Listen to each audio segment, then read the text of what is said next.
welcome to another episode of my World Tanks Replays. Um, Today we are here in the Crusader, um, and we are on Steps. This, unlike the last episode, is actually a recent game, so that's good.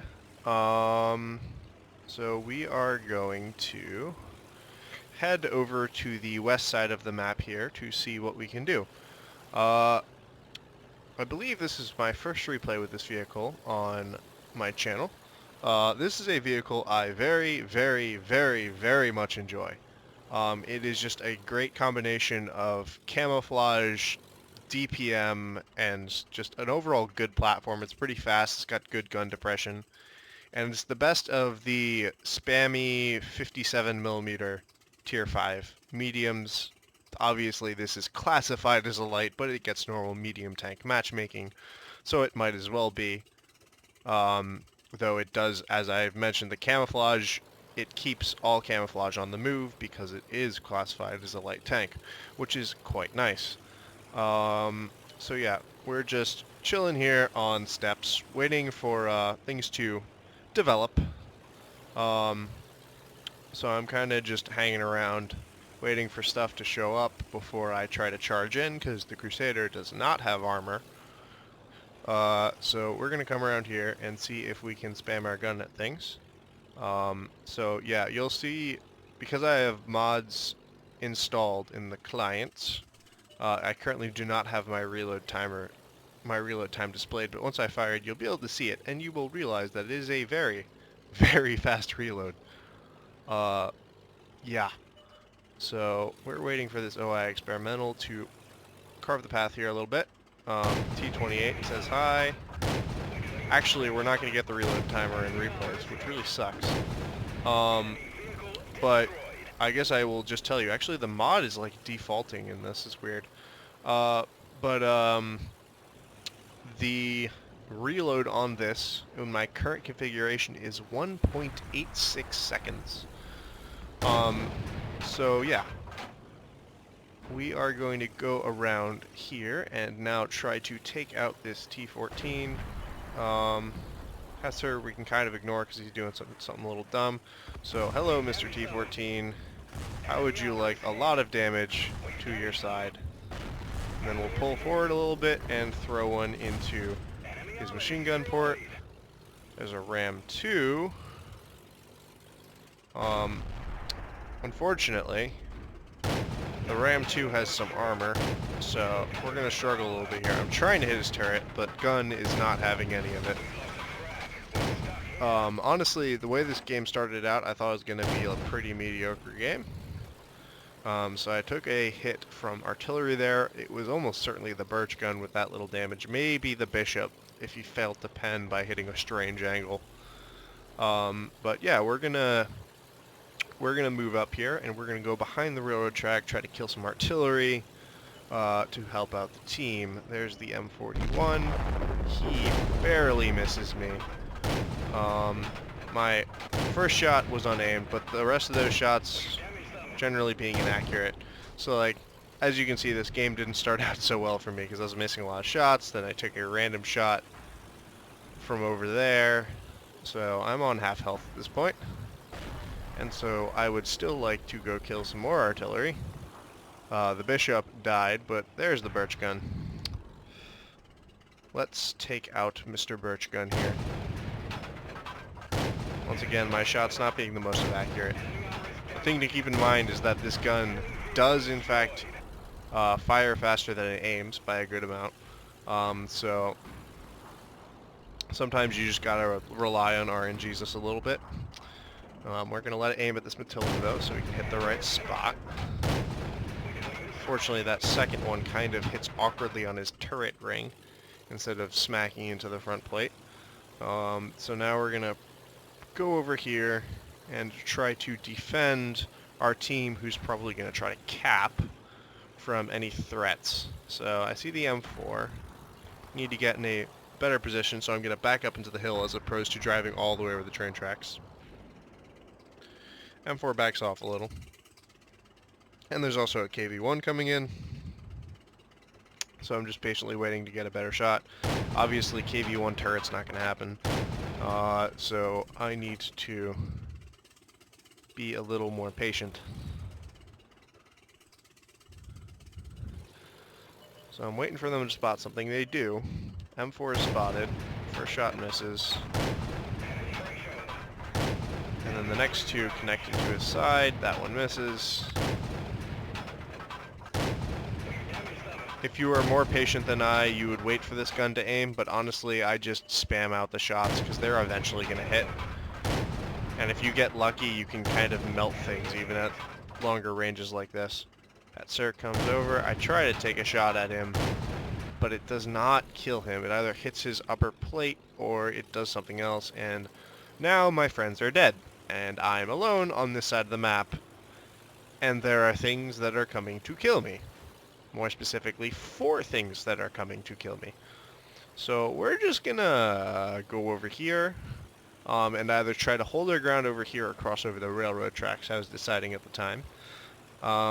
So we know that the Matilda is a one-shot and one of the Hetzers is a one-shot. This Hetzer, I figure, is the howitzer, so he's gonna try to aim, and thus he is stupid for trying to let that gun aim, because I can get off like 4 shots before he aims. So that Hetzer is now DED dead. So we're going to pull over to this area and try to spot something as it comes towards us. There's the KV-1. Take a couple shots at him while he's not looking at me, or at least not aimed at me yet. One of the shots connects on the lower plate. The other 2 were less successful. So now what we're going to do is we're going to try to come to the point that the KV-1's going to try to cross over. And then what we're going to do is try to track him as he comes over so that he's unable to press his gun and therefore hit me. This is a very good strategy to use and if you're in any situation where you are just cornered by a heavy. If there's hills involved, make him come over. Yeah, I picked off the Matilda, though I don't really think I need to commentate on that. So, like, in this situation, just shoot him in the track. Just keep him stuck there. And with the gun of this rate of fire, I can keep him perma-tracked all day. So I'm just making sure that I keep him tracked before I try to make my move. I've checked his gun depression to make sure he can shoot me if I go up here. He can't. And now I can just put 2 shots into his lower plate for every shot into his track. Probably I could have put like 3 or 4, but that doesn't matter. He is now dead, and I have 6 kills. Thankfully, the SU5 was kind enough to take out the M4, and thus, what went from a very bad situation is now a good situation. And as you see, I almost ran out of ammunition. I had to use 1 APCR shell simply because I ran out of AP ammo. And so 6 shells left, Type 95 gets taken out by the SU5, and thus we pull home a victory and Top Gun in the Crusader. So let's now transition to the after action report to see more of the specifics of how this game went. And welcome to the after action report, where we see that we did quite well getting Top Gun High Caliber, getting Ace Tanker, which I already had and got again, why not, getting ourselves 3,477 credits because there was a mission active for ×3 experience. And as you see, we did a whole host of various things to various vehicles, which I did not screenshot because it's kind of meaningless. So yeah, we did a lot of damage to a lot of vehicles, spreading out the fire.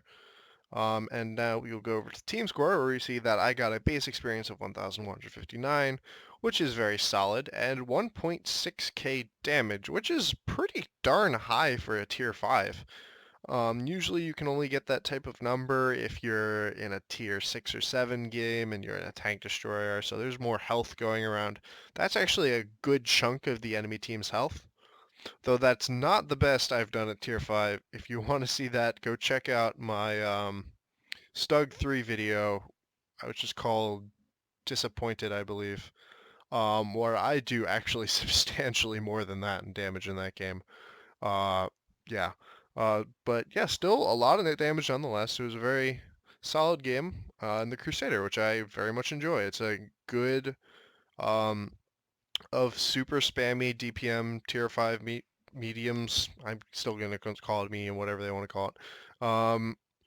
It's the most effective for me. I would say the T34 is also very good, and so is the M7. But the M7 doesn't quite have the gun handling, and the T34 doesn't have the enough of a speed advantage um, to make it better than the Crusader, and it obviously has worse gun depression, which is kind of annoying. Um, and I just find the Crusader to be the best of the bunch. So over to the detailed report, we see that we fired 59 shots.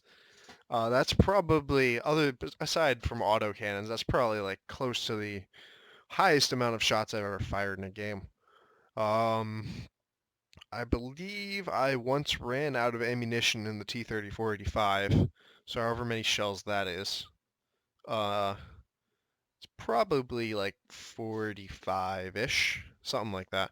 Or whatever it was at the time, could have very well changed. So yeah, we got 39 hits out of that 59, so our hit ratio actually wasn't terrible in the end. For firing as many unaimed shots as we did, and then only 24 penned. I was shooting at a RAM 2, I was shooting at a KV-1 at long distance.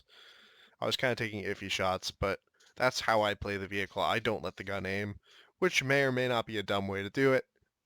I kind of just let RNG decide whether or not I'm going to melt something or whether I'm going to miss it 7 times and do nothing.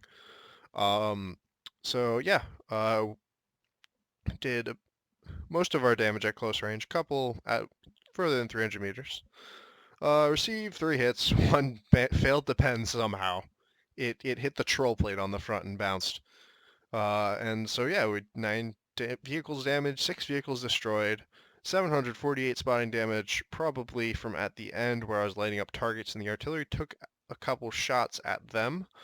So yeah, that was a very good game in the, well, pretty good game. It wasn't the best thing in the world, but a pretty good game in the Crusader. A vehicle I do really, really enjoy, and I would, if you kind of, because some people go through that line and they get to the Crusader after the Covenanter and they're like, oh, this looks like the same thing, it's terrible, blah, blah, blah. Like, really, like, reconsider, go back to the Crusader. It's a very solid vehicle. And so yeah, that'll be it for this episode. And until then, until the next episode, I will see you guys. Goodbye.